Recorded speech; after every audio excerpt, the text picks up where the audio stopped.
선생님, 어제 뭐 보셨어요?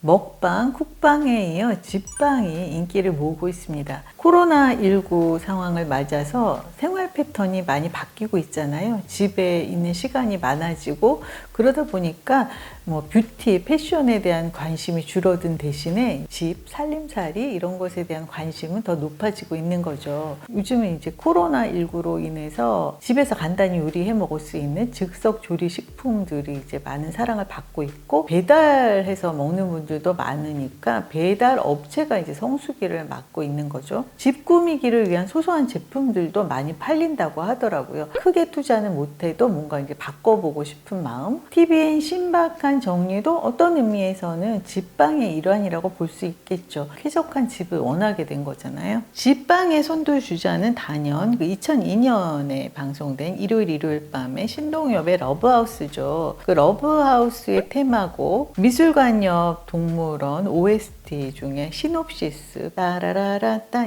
그 이후에도 여러 그 집 관련 프로그램들이 나왔지만 러브하우스처럼 사랑을 받지는 못했습니다. 지금 그 집방 열풍의 가운데에는 MBC 구해줘 홈즈가 있죠. 의뢰인의 조건, 그 가격에 맞는 집을 제작진이 찾아준다 이런 이제 컨셉으로 2019년 2월에 파일럿 방송 당시에 많은 화제를 모았고 그리고 3월부터 정규 편성되어서 꾸준한 사랑을 받고 있습니다. 먹방, 쿡방 또 여행 프로그램에 질릴 대로 질린 시청자들의 마음을 단숨에 사로잡았죠. 요즘 유행하는 말로 정말 신박한 매물들이 눈길을 끌었고 김숙 씨, 박나래 씨 두 팀장의 건축에 관한 해박한 지식도 눈길을 끌었습니다. 특히 김숙 씨의 활약이 눈부셨는데요. 김숙 씨가 없었다면 지금의 구해줘 홈즈는 존재하지 않을 수도 있다는 생각이 듭니다. 그런데 회가 거듭되면서 뭔가 초심이 흔들렸다고 할까요? 집을 소개하는 쪽은 마치 부동산 업자처럼 칭찬만 늘어놓는 거예요. 집을 구경하러 가면 집의 장단점을 유심히 살펴야 하잖아요. 그런데 과장된 리액션,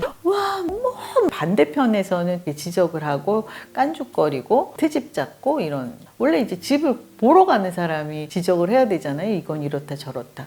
그리고 또 집 자체만 볼 것이 아니라 집을 구하러 가면 주변 상황도 살펴야 하죠. 인근에 있는 건물에 어떤 이제 업종이 입주해 있는지, 지역 주민은 어떤 층이 주로 살고 있는지. 예를 들어서 아이가 있는 집이라면 아이가 많은 동네가 더 좋겠고, 반대로 아이가 없는 댁이라면 그 아이 소리들이 되게 소음으로 들릴 수 있거든요. 집을 볼 때 편의점이 가깝다, 커피숍이 있다, 역세권이다 이런 것도 중요하지만 사실은 전체적인 동네 분위기가 중요한데, 인터넷에 올라와 있는 글을 보면 집은 굉장히 대단히 멋지게 보였는데 사실은 그 집 옆에 무덤이 있다. 그런데 그 무덤은 보이지 않았다. 이런 글들도 있더라고요. 옵션으로 등장하는 그 에어컨이 PPL인 티가 너무 난다. 이런 지적도 있는데 요즘 이게 제작비 충당을 위해서 PPL을 조금 이제 쓰는 거는 어쩔 수 없는 거니까 좀 그러려니 하고 봐주셔야 될 것 같습니다. 지난주 73회 의뢰인의 조건은 1억 원대 서울 역세권의 그 1인 가구였어요. 여기 이제 고정 출연진이 김숙 씨, 박나래 씨,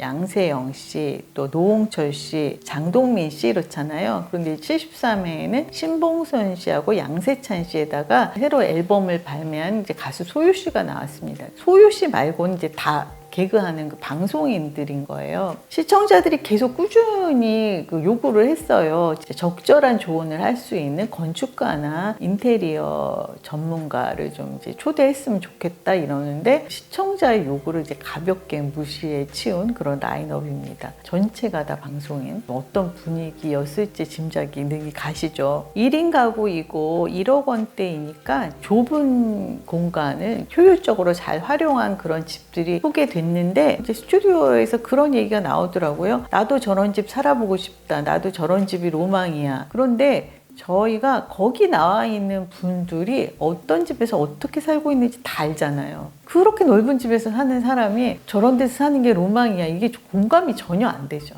비슷한 사이즈의 집에 거주하고 있거나 비슷한 가격대의 집을 진짜 구하는 그런 연예인이 나왔다면, 같이 이제 집을 구하러 다녔다면 공감이 가겠지만 공감이 정말 1도 안 가는 그런 멘트들을 하고 있었습니다.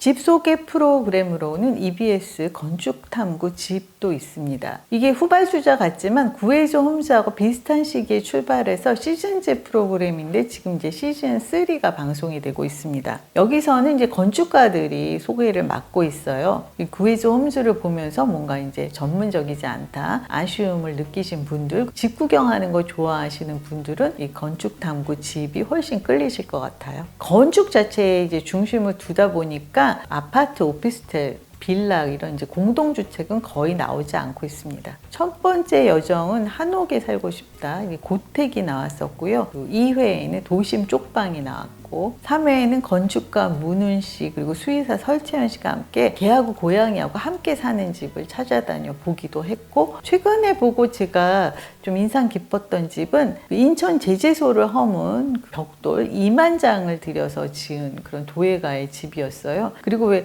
그 발 마사지기로 유명한 그 김수자 씨가 이제 뭐 몇 년에 걸쳐서 리모델링 했다는 한옥집도 소개됐는데 남편하고 거의 졸혼 단계까지 갔었대요. 이제 한옥집을 짓고 남편은 이제 그 옆에다 좀 모던한 목조 건물을 지었더라고요. 분리해서 살고 있는데 굉장히 행복하다고 합니다. 다양한 삶이 이 이제 건축탐구 집에는 소개되고 있어요. 건축탐구 집이 집을 소개하고 있지만 어떤 의미에서 보면 한 끼 줍쇼하고 비슷한 부분이 있습니다. 한 끼 줍쇼가 배를 누르고 그 한 끼 식사를 허락받는 과정이 포인트잖아요. 그러나 이제 그 집에 일단 들어서고 나면 그때부터는 사실상 집방이거든요. 다양한 주거 형태 또 여러 그 가족 관계들을 우리가 소개받았잖아요. 한 끼 줍쇼가 164회로 종영을 했어요. 회당 2가정이 소개됐으니까 뭐 합하면 거의 이제 300가정이 넘게 소개가 된 건데 거의 뭐 색이 거의 다 달랐죠. 우리가 왜 살다 보면 비슷비슷한 집들을 보게 되고 오히려 드라마 안에서 보면 비슷한 가옥 구조, 비슷한 인물들끼리 이제 가족이 되어서 살아가는 근데 한 끼 줍쇼에서 소개된 가정 또 살림살이 이런 거는 진짜 다양하고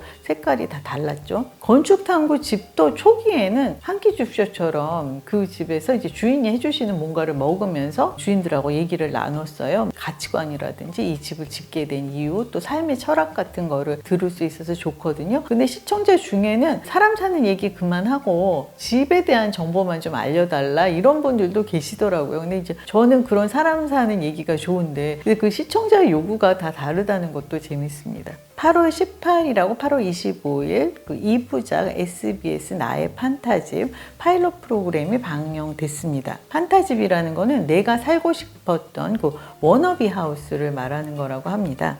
집은 살아보고 살 수 있는 게 아니니까 좀 안타까운 부분이 있었잖아요. 근데 이제 나의 판타집에서는 한번 살아보고 사자 이런 얘기인데 연예인이 자기가 꿈꾸던 집을 얘기를 하면 제작진이 그 비슷한 집을 찾아주는 거예요. 그래서 그 집에서 한번 살아보고 아 내가 꿈꾸던 집이었지만 또 예상과는 다르네 또 아니면 진짜 만족한다 이제 이런 얘기를 하는 그런 프로그램이었습니다. 내 조건에 맞는 집을 제작진이 찾아준다. 이거는 이제 또 구해좀자고 비슷한 그 연장선에 있죠. 그런데 나의 판타집이라는 게 없는 사람도 있잖아요. 저도 좀 그런 편이거든요. 원하는 집이 없는 거죠. 꿈꾸는 집이 없는 거. 건축가 유현준 씨가 그러더라고요. 꿈꾸는 집이 없는 거는 경험치가 없어서 그렇다고 합니다.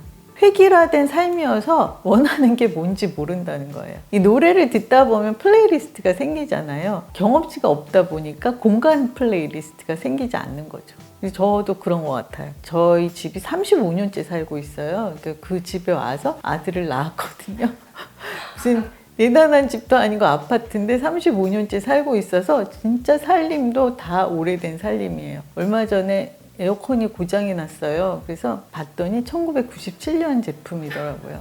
이제 드디어 고장이 나서 새로 사나 보다 했더니 정말 갑자기 맥가이버 같아진 남편이 그걸 고쳐가지고 또 이제 해를 넘기게 됐어요. 언제까지 이제 이걸 쓸지 모르겠습니다. 묵은지처럼 오래 그 집에 살고 있으니 집 구경하는 프로그램을 보면 꿈틀꿈틀 꿈을 꾸게 되는 거예요. 그러니까 저는 이제 주변 사람들도 그렇고 거의 다 아파트에 살고 있기 때문에 사실 주택에 대한 꿈은 꾸지 않았는데 이런 프로그램을 보면서 이제 마음이 흔들리잖아요. 나의 판타집 그 시청률이 3.8%더라고요. 정규 편성이 될지 안 될지 모르겠습니다. 그런데 저는 이렇게 연예인이 꿈꾸는 집을 제작진이 얻어주고 살아보게 해준다는 거 언제까지 그 연예인의 요구를 맞추 보여주는 그런 프로그램을 봐야 하나 그런 생각이 들었습니다. 구해줘 홈즈가 인기가 있는 거는 그 연예인의 집을 구해줘서 인기가 있는 게 아니거든요. 보통 분들 의뢰인의 집을 구해주는 거잖아요. 양동근 씨는 불과 얼마 전에 신박한 정리에 나와서 신박하게 집을 정리해줘서 막 감동을 하고 만족해 했잖아요. 그런데 이제 판타집에 나와서 또 다른 집을 꿈꾸고 있는 것이 이건 좀 아니다 그런 생각이 들더라고요. 집 관련 프로그램을 보면서 위화감이 든다, 상대적 박탈감이다 이런 분들도 계시더라고요. 그런데 또 해보지 못하니까 오히려 대리만족감이 든다 이런 분들도 계시고요. 여러 생각들이 있으실 것 같아요. 어쨌든 저는 집 관련 프로그램들을 보면서 공간 플레이리스트가 살짝 생겼습니다. 여러분은 어떠세요?